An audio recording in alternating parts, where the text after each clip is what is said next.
The Spanish Grand Prix is all about technical upgrades. Well, if you're like me, it certainly is. And where better to start than down at Mercedes? And they do have some interesting upgrades on the car.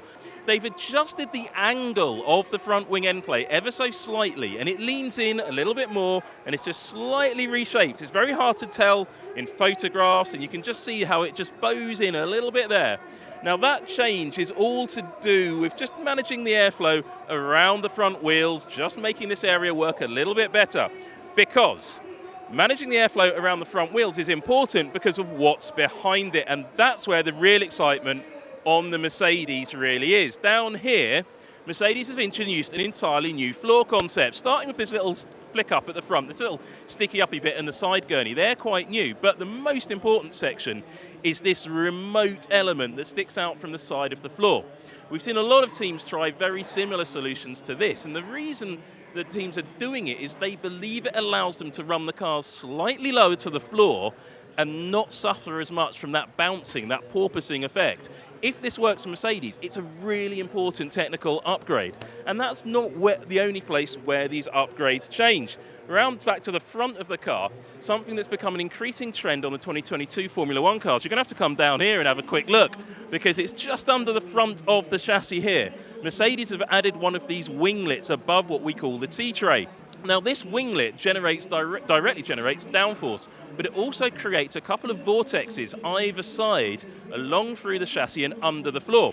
Now Mercedes aren't being too open about exactly where those vortexes go and what they do, and that's sort of what you'd expect.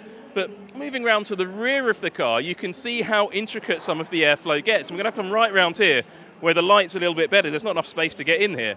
But this section here is where Mercedes has been expending an awful lot of energy. You're going to see a lot of those here. A lot of teams are working on this, what they're rear brake duct winglets, I call them. But it's just a little cluster of aerodynamic parts that just help the airflow around this section, around the edge of the floor, and hopefully seal that edge, generating a bit more downforce. Really big work from Mercedes. Will it work? Well, we'll see when the Grand Prix happens on Sunday.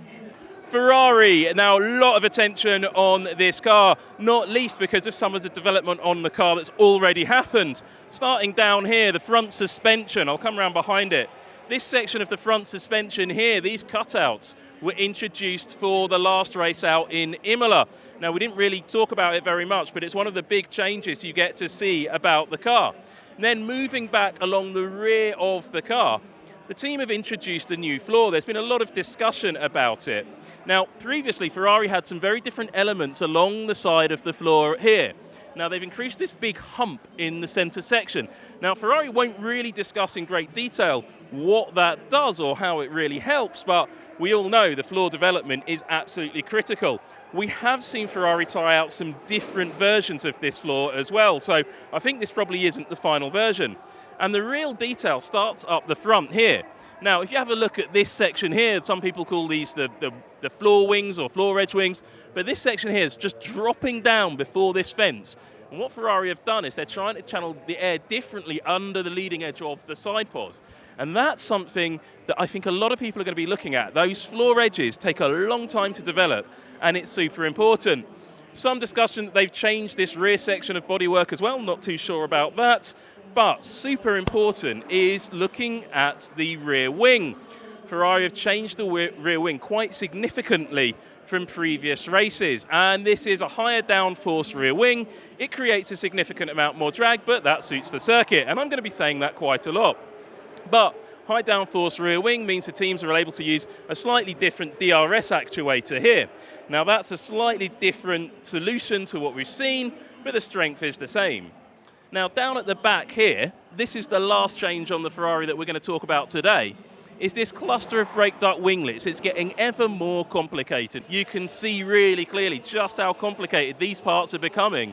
Not just the upper section, but the sections lower down as well, and those cutouts. Ferrari are working like every team super hard on that part of the car, and that's why you're going to see a lot of teams talking about these parts, but they are difficult to develop. So Ferrari, they're taking their first big upgrade step here in Barcelona. Will it help them take the fight to Red Bull?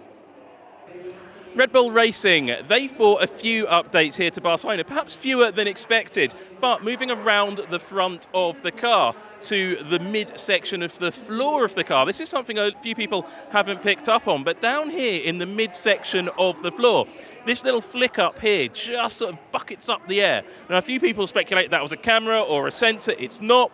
It is a new part of the Red Bull floor. The biggest and most important change, though, for Red Bull here at the Spanish Grand Prix is this rear wing. Now, they've introduced a higher downforce rear wing specification. It produces more aerodynamic drag, but more downforce, and that's suitable for here in Barcelona and also to a lesser extent to Monaco. Another section that's probably a little bit harder to see, and we're going to have to get right down here, and it's just above this little flick up. Just here, where the floor meets the underside of the body, they've got what we call the blister. Now, this blister is not to house particular components as far as I'm aware, though there is an inspection hatch on it. That is simply there to channel the flow along this side portion of the car, all the way back to that super important area by the side of the rear wing. And then the final change for Red Bull, it's a fairly conventional one, just because it's a little bit warm here in the Spanish sunshine. They've blanked off some of their coolers, and actually that's surprising because you'd expect it to be fully open because it's hot, but to save on the aerodynamic drag caused by the new rear wing, they've closed it up. So could be a little bit toasty under that bodywork for the Red Bull. Aston Martin, the front wing of the Aston Martin AMR 22 is particularly interesting at the Spanish Grand Prix. Why is it so interesting? Well, because it hasn't really changed since the last Grand Prix. And that is pretty special on the AMR 22 in Spain because almost every other part of the car has been substantially modified. There's a new floor on the car with split leading edges on the top of the floor. The side of the floor is completely different. The bodywork package above it, the side pods are different. The entry duct has been moved further rearward and completely reshaped. The top bodywork is a completely new concept, no longer that long, flat top side pod with those straight louvres on. There's more now curved louvres along that bodywork. It now slopes down much more to the back than it did originally. Then going to the rear wing, like most teams, Aston Martin has brought along a higher downforce, higher drag specification rear wing.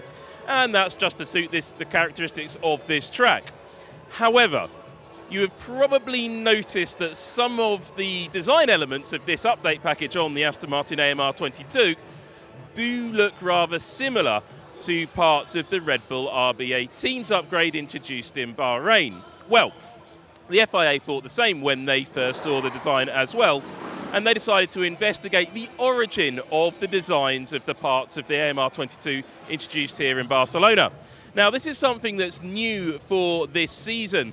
Each team, when they bring upgrades to the car, have to submit the designs to the FIA in advance. The FIA take a look at them, and if they think they're a bit too similar to another team's parts, they'll go and have a look at how the team developed those parts in the original working. So they just want to see the working out. That's exactly what the FIA have done with Aston Martin. They've gone and looked at where the team designed the parts, they've looked at the wind tunnel model parts, they've interviewed the engineers, and they've visited the factory in Silverstone. And the FIA have found that the design and origin of these parts is all to their own satisfaction. In other words, while the two cars may look similar, they are all each team's own work. At least that is the current opinion of the FIA.